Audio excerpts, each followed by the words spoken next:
ओम शांति।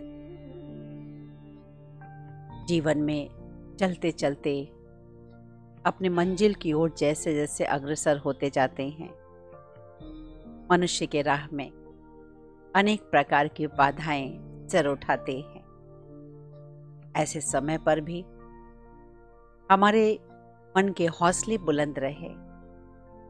कभी भी निराशा रूपी बादल हमारी रास्ते की बातों को धुंधला न कर दे। ऐसे समय पर विपरीत परिस्थितियों में रहकर भी सफलता के उच्चतम शिखर पर पहुंचने वाली परम आदरणीय दादी जी अपने बहुत ही सुंदर शब्दों में जीवन के अनुभव सहित चित्र को प्रस्तुत किया।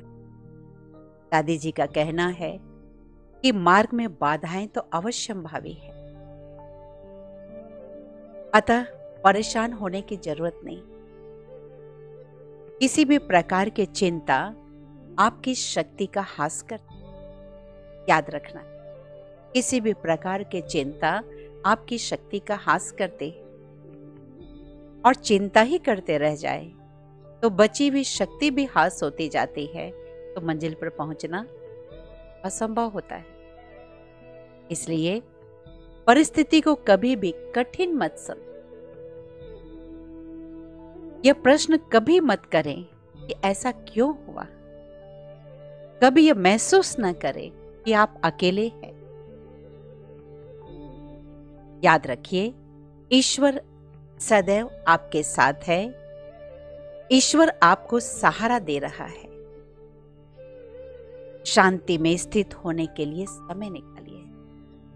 3 बातें: सदैव ईश्वर आपके साथ है, ईश्वर आपको सहारा दे रहा है, और तीसरी बात है शांति में स्थित रहने के लिए समय निकालिए।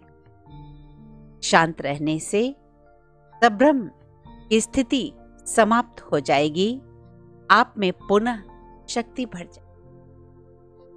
अनेक बाधाएं आपकी अपनी गलतियों के कारण आती।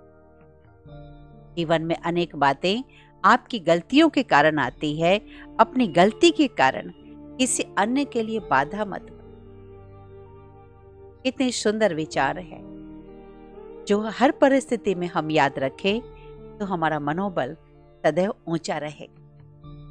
हमें सिर्फ उपाय करना है। बातें वो है रहेंगी, बाधाएं अवश्यंभावी हैं, लेकिन मुझे क्या करना है इस पर फोकस रखें। और इसलिए देखा जाता था दादी जी सदैव साइलेंस में रहने की भी प्रैक्टिस करती थी, समय निकालती थी। दिन में ना निकले, अर्ली मॉर्निंग, रात को 2 बजे में। 104 की उम्र में भी दादी जी बहुत कम सोती। जहां विश्व स्तरीय उनकी सेवाएं थी, लेकिन दूसरी तरफ साइलेंस पावर भी बढ़ाने के लिए उनकी अटल साधना भी चलती थी। क्योंकि जब विश्व का कल्याण करना है, ईश्वर पिता के साथ रहकर ईश्वरीय कार्य में सहयोग देना है, तो फिर बाधाएं तो आएंगी, लेकिन बाधाओं को पार करने की शक्ति है साइलेंस पावर। बहुत बहुत शुभकामनाएं आपके निर्विघ्न जीवन की। ओम